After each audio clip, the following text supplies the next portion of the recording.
Here's a list. Here's a list, guys. A Taste of Cinema list of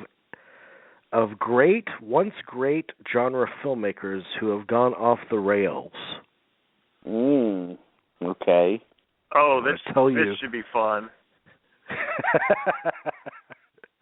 Their number 8. Their number 8 is, and some of these we've spoken about before. Their number 8 is John Carpenter. But you have to kind of I'm surprised that wasn't number 1. You have to kind of remember that John Carpenter's like almost 80 years old or something. I mean, he's an older guy, but let's take the bulk of his career. Not counting the last, 10 years when he's only made The Ward or whatever it's been. But yeah, I mean, the bulk of his career has been quite good, Ghost of Mars is probably his last big movie, that was released in theaters. And, he was making good stuff like In the Mouth of Madness, I would say was probably his last really decent movie. Yeah, that's what I would say. That was his last, absolutely right, Dean. That was really the last truly, John Carpenter-esque, that had all the hallmarks of his filmmaking. And then after that, it dropped off, as it happens to a lot of people. I mean, it's hard to keep that going, So from Dark Star in 1974 to Mouth of Madness in 1994, it's a good 20-year run. Yeah, it's a great run. Not too many bad things in there. A couple of missteps like Memoirs of an Invisible Man. I don't know. I like Carpenter more than most of those guys because he actually branched out and he actually has more great movies on his resume than most of those horror guys. Even somebody like George Romero. He's got more great movies under his belt than somebody like that. But still, I mean, John Carpenter would do stuff like Village of the Damned, Ghost of Mars, Memoirs of an Invisible Man. There were a string of why would you even think of doing these movies? Yeah, that's after the In the Mouth of Madness. That's what we would consider the downfall period. Village of the Damned, Escape from L.A., Vampires, and Ghosts of Mars. I know Vampires has some fans out there, particularly for James Woods' performance. But I would say that those are the big missteps, and really the biggest misstep in the main thrust of his career, that 20 years, is really Memoirs of an Invisible Man, which also comes close to the end too. Mm-hmm. So, yeah, that's true. All right. Well, I like him fine. Yeah. Yeah. No. I mean, we agree. I mean, I agree with you. Those films that you're mentioning they're real disappointments. And some of them I'll go back and watch just because I think there's some cool parts of it. I mean, I'll watch Prince of Darkness because I think some moments in there are pretty cool. Yeah, that's a good. I like that. I like that movie. That's a good one. Their number 7 is controversial for us, Brian De Palma. He's definitely kind of. I mean, I liked the last movie, that I saw by him at but I can't even remember the name of the movie now. But Passion. Passion. I thought that was fine. That was like a return to form, I thought, for him. But then you do get into I hated the Black Dahlia.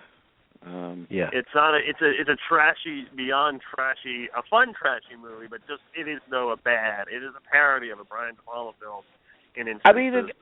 Look at the last, before that he did Femme Fatale, which is one of his great movies, I think. That's the last truly great De Palma film. I think that's the last one. I mean, he's had kind of a spotty career, Yeah, but they say this as though people gave him credit to begin with, and they really didn't. This is a man who's never had respect. I mean, that's what we talked about this long ago when we did our De Palma tribute show. He never had the respect of the other filmmakers of his generation. That's true. I mean, he's never really had it. He's the Rodney Dangerfield of thriller directors. He is. I mean, for lack of a better thing, he is. I got this new biography by him a couple of months ago. I got to read. That came out. Where is it? I have it somewhere around here. But I always think that with De Palma, there's a sort of arch kind of quality to his movies. Like there's sort of like a humorous. They're poking fun at themselves. I mean, no movie does this more than Scarface. And it was always his most, I don't know if I can say serious, but yeah, I mean, it was always things like Blowout or even Carrie, that I responded most to. Although even those have, sort of they're definitely sideways jabs into the ribs. Blowout is so great because it's the culmination of everything that is best about De Palma, and that includes a major dosage of the subversive political commentary. They're right down to her being murdered in front of an American flag and the fireworks, the celebratory fireworks covering up her screens. I mean, there's a lot of stuff in there that isn't just standard thriller affair. Right.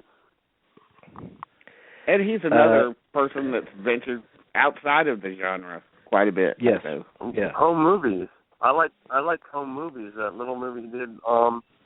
That was good. I like that. I like Hello. I like Hi Mom. I like Greetings. I like a lot of that early stuff. I like a lot.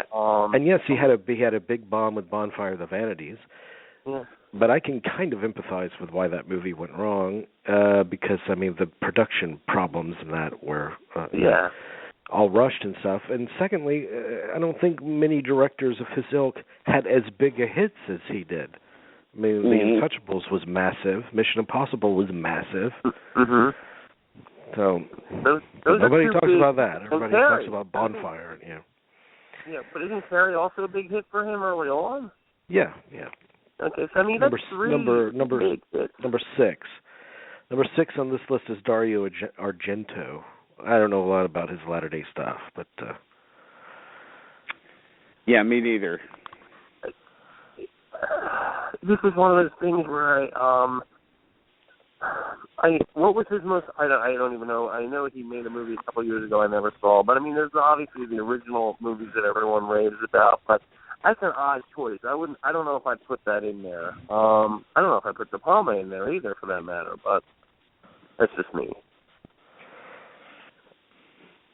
Number 5, I guess. I don't know. I don't know what number I'm on. Robert Rodriguez. Yeah, he's definitely fallen off. This is a guy who I think I'll say it right now. I think his most important contribution is his book Rebel Without a Crew. At this point, I don't mean that in a bad way. I just mean I think that's a really great book for anyone who wants to become a filmmaker. I think that book's excellent. I think something happened. And maybe it starts with Sin City, or maybe it starts before that. But something happens, and I think he goes off the rail. I think it starts with maybe Sin City, maybe Spy Kids. I liked the first Spy Kids. I won't lie to you. I thought it was a very enjoyable film. But then after that, it just seems like he starts making the sequels one after the other, and you're just like, okay, none of this is like, why are you doing this? I think he attempted to be a pioneer in certain areas as well, and I mean from the beginning, he was kind of a pioneer about how cheaply and quickly you can make a movie. Right. And he's been focused on being not a wasteful filmmaker at all. In the way he makes movies, and has his own production facility that's very efficient. But I also think that maybe this is how I feel about Avatar, where when the process in which you make the movie becomes more important than the actual movie you're making. Right. I think that's a danger. Yeah. I mean, I think that's what happened with, say, George Lucas, or I think he's gotten too involved in the in the nuts and bolts of things, and it's become sort of insular. It feels It feels like he's making elaborate home movies or something. Yeah, that's a good point. Which, is where you can even argue that Steven Soderbergh might have fallen into that somewhat when he made movies like Bubble or something like that. Yeah. But he was able to come out of it, though. He was able to, yeah. But what I'm saying, because Steven Soderbergh is a great filmmaker, but he's a great filmmaker when the movie's the thing, not necessarily, hey, let's experiment, and this will just happen to be the movie that we'll experiment with, almost like it's an afterthought, the actual movie. Number 4, I don't know if this person was ever, well, I guess, Rennie Harlan. Next. All the great promise of Rennie Harlan. He was never. Too was fun, but I mean, really, is that what we're? I can't name one Rennie Harlan movie that I like, and I know a lot of people love Long Kiss Goodnight, but that's not for me. So. No. The thing about that movie, Shane Black got so much money for the script for that. That was he got I think at the time it was a record amount for the script of $4 or $5 million. That was the last of the great spec sales of the 90s, I think. That's the one thing I remember about the movie. That's what I remember. Yeah. Guys. That's what I remember. I mean, it's like Richard Donner without taste. Number two on this list is Tim Burton. Oh yeah, I agree with that completely. Is it guys? Is it because he just decided to remake movies and? I mean, it seems like ever since Planet of the Apes, he decided I'm going to and it just seems like he's been on a downward spiral, with except for maybe a Frankenweenie and a Corpse Bride. I can't really say I've seen. And I mean, what was the one that came out with last year? The Big Eyes. Big Eyes. Which I kind of liked. I thought was fine. That I liked. I thought Big Eyes was good, but it just seems like something happened. He started remaking movies. And it's just like anything he had going for him, I felt he lost. Outside of the 2 animated movies he made, I really felt like he was on the right path until, up until Ed Wood, he was on the correct path. And then ever since Mars Attacks, and Sleepy Hollow and the Apes movies and so forth, it's just been one rung down every time. I hated Mars Attacks when I saw it. I felt like I had been had almost when I walked out of the theater. I mean, I've watched it again on cable numerous times, and there are parts of the movie I like. I think they're very funny. But yeah, there are some good moments. I got to tell you, as a whole, though, I just thought it didn't work at all. I mean, it's a headache. It's a headache movie. It's like, I don't feel so good after you watch it.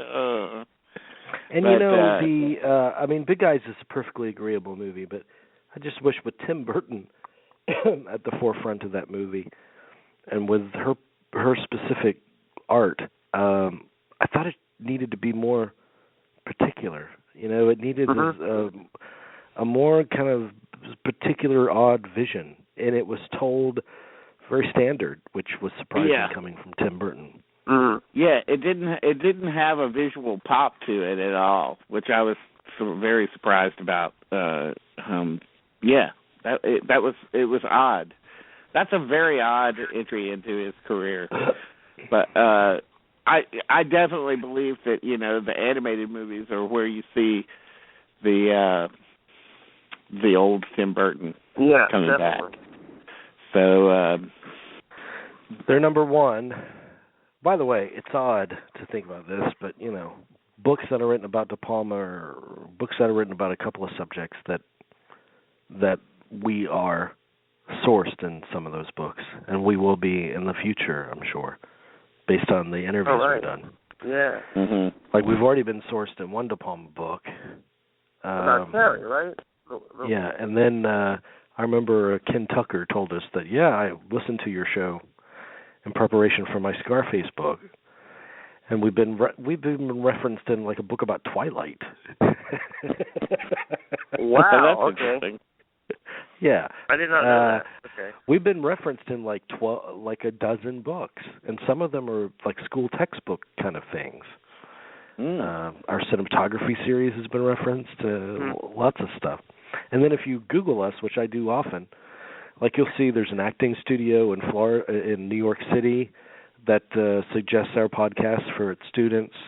And then there's a high school in California that suggests our podcast for students. Right. It's interesting. Yeah. It's interesting. We're making a difference, guys. We're educating the future of filmmakers. I Thank hope God. so. Their number one is M. Night Shyamalan Ding Dong. He's the most. He is famous for his fall off. That's for sure. I haven't seen The Visit. You saw The Visit, didn't you? It's good. Jerry? Yeah, it's good. It's good. I mean, we're going on a learning curve here, but it's good for him. I mean, it's a good. It's baby steps back. Baby steps. Yes, thank you, because I've missed the last couple of movies. After Earth, The Last Airbender. I mean, after The Happening, I was just like, I need a break, guys. I just need a break. Yeah, for sure. But he's definitely that's a deserved number one. Do you remember when Eric comparing him, like saying he would be like the next Spielberg or Lucas? Do you guys remember all that hype? Sure. Yeah, I mean. Yeah. My God. It's Speaking of that, whatever happened to Chris Columbus? Yeah. Okay. I guess maybe he's still counting his Harry Potter money. What was the last one? No, that's right. He did Percy Jackson, the first Percy Jackson movie, and then I never heard from him ever again. I mean, so. Oh yeah, that's right. That must have been kind of a blow to his career in some ways, right? Right. I mean. But he was also, he was one of the producers of. He directed Pixels. Well, there you go. I mean, that's right. That's right. Oh God. Oh wow. But that lets you know right there. Made with mob money. I don't know if the drug money made that movie. Yeah, that's true. He's one of those '90s directors that kind of more or less went out with the '90s. I mean, outside of that first Harry Potter. Yeah. Right. No, you're right. Those first Harry Potters, probably set him up for life. Yeah. He doesn't have to do anything else. That's what I mean. I think he probably it's time for me to take it easy. I got nothing to prove. Yeah. I've got $1 billion in the bank. Yeah. You got to figure that happens, People just, I wish more people would just stand up and say, look, I made my money, I'm out. Right. It shouldn't be like, being in the mafia or something. You got to stay until you die. He's the producer on The Young Messiah that's coming out, I think, in a couple of weeks. He's the producer on Tallulah. I'm just trying to think if he's directed anything lately. Let me just see if there's anything he's done a lot of producing though, but directing. Pixels was the last thing he directed. Oh my God. Yeah, that's bad. Oh my! And then what's even sadder is you didn't even know it was him directing it. Like I know. But even before Harry Potter, though, you have like Bicentennial Man. You have, and then he did Rent. That's right, he did do Rent. The movie version of Rent. That is the oddest entry into his. And who doesn't want to see Chris Columbus's Rent?